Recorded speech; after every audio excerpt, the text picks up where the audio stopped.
Nearly 70,000 migrants crammed into hundreds of emergency shelters. People sleeping on floors or huddled on sidewalks in the December cold. Families packed into giant tents at the edge of the city, miles from schools or services. And New York City is spending hundreds of millions of dollars a month to care for them all. This fall, an official in the administration of Mayor Eric Adams referred to the city's obligation to house and feed the 500 new migrants still arriving each day as our new normal.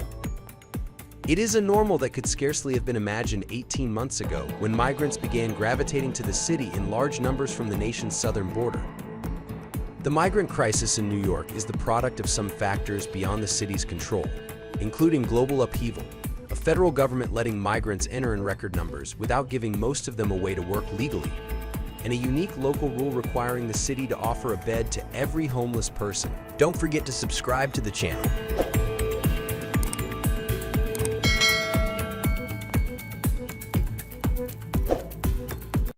But the dimensions of the problem the $2.4 billion cost so far, the harsh conditions, the number of migrants stuck in shelters can also be traced to actions taken and not taken by the Adams administration, the New York Times found in dozens of interviews with officials, advocates, and migrants.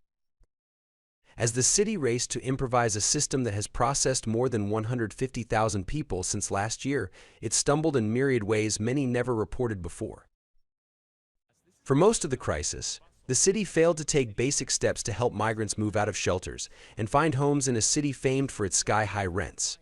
It waited a year to help large numbers of migrants file for asylum, likely closing a pathway to legal employment for thousands. The city has signed more than $2 billion in no-bid contracts, some with vendors that have been accused of abusing migrants. It has paid more than twice as much to house each migrant household as it did to house a homeless family before the crisis. And again, Mr.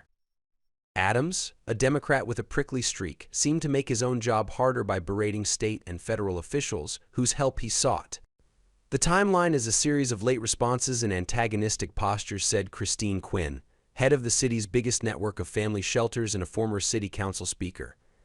City officials note that New York has received far more migrants than any big city outside the border states and that only New York must shelter them indefinitely.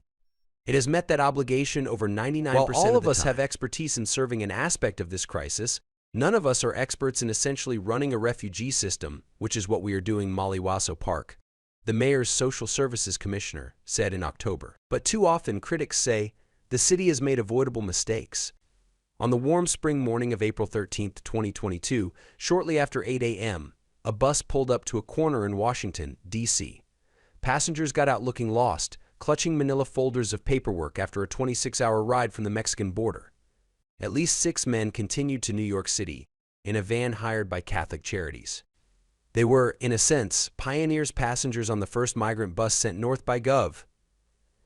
Greg Abbott of Texas as a stunt to protest border policy, and the first group of those migrants headed to New York. More migrants came as the coronavirus pandemic subsided, fleeing destabilized countries. Venezuelans, whom the United States did not deport in the early days of the influx, arrived by the tens of thousands. Others came from Ecuador, Senegal, Mauritania, China. Some found their way to a Catholic Migration Services office in Brooklyn, where employees found them sleeping outside. Aid groups sent them on to the city's homeless intake offices.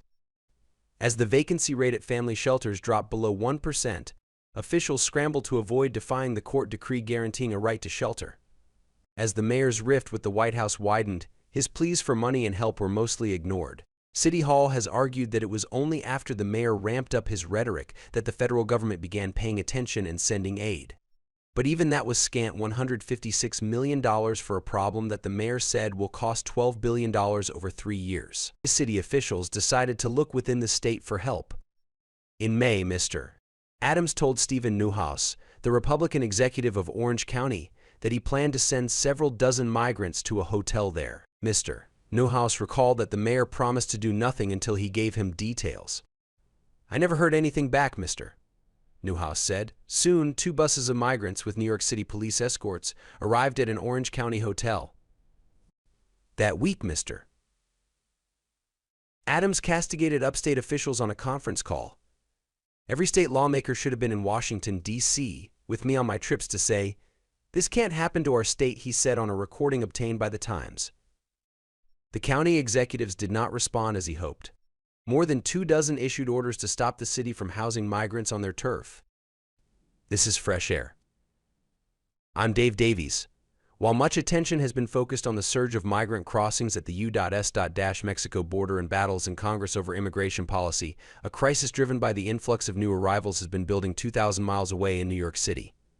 More than 175,000 migrants have made their way to New York, which has long had a policy of providing shelter to anyone in the city who is without housing. Many of those trekking to New York came on buses provided by Southern governors, most notably Greg Abbott of Texas.